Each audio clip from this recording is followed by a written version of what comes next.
To New Zealand planned for this past Wednesday, August 28th. We were wrapping up final preparations, savoring our last moments at home, until this opportunity was presented to attend Burning Man. And we decided to be 23, make a spontaneous and irrational decision, push back our flights, and go. After we decided to change our flights and go to Burning Man, we had to move very quickly. So we made a bunch of one-day Amazon purchases. We ran to Costco, got all the food we needed, prepped our bikes, packed all of our camping gear in the car, all within 48 hours.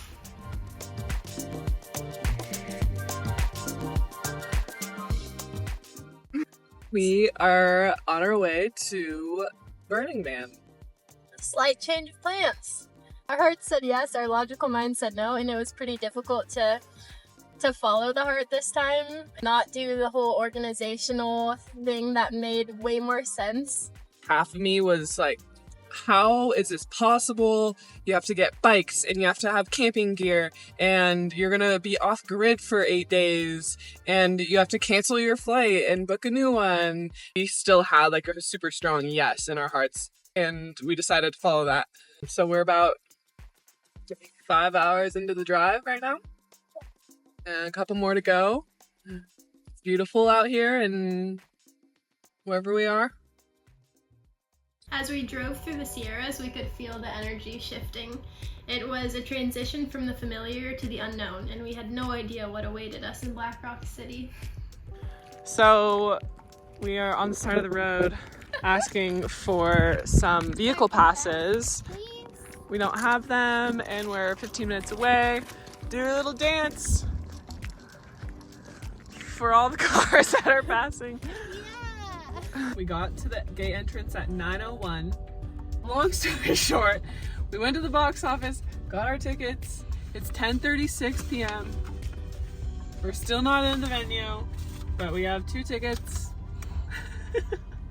We are excited.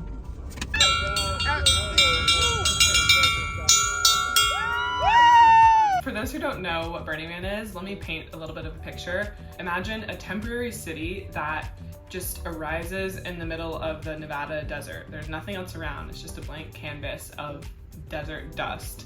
People build art and themed camps, and there's these big sculptures with lights and shade structures, and it's basically a week-long gathering where people come to share art and music and performances, experiences, and workshops. We survived night 1. We were really cold. We don't have any sleeping bags, we just have blankets. No pillows. We also don't have pillows. I use a jacket. Breakfast. Day 1 breakfast. There's no money that's exchanged here, so all of it is based on gifting and community. For example, you can bike over to someone's camp and get a really good Turkish coffee and a hug, and then go on your way. Maybe you can set the intention to go to a 10 a.m. workshop around channeling your inner spirit animal, but on your way there, you're biking past a sign that says, "Come in and get a free dumpling and a palm reading." So you turn left instead of right. And that's kind of how the energy flows there. You're just pulled in certain directions and following whatever catches your attention. In the shower.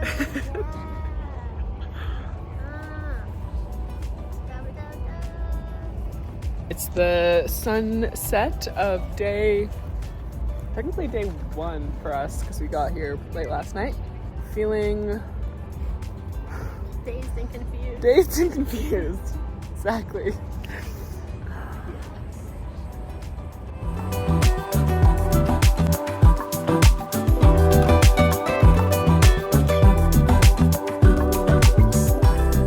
The whole week culminates with the burning of this giant wooden structure.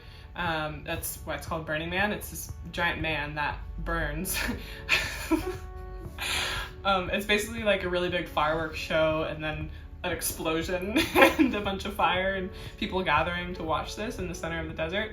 There's a lot of energy at the culminating event, and it symbolizes a lot of release and renewal for people. But Burning Man is not for the faint of heart. As a shy introvert, I had a difficult time with the non-stop EDM, the bright lights, and the big crowds. I often felt a bit out of place and lost in the chaos. Anything you want to say?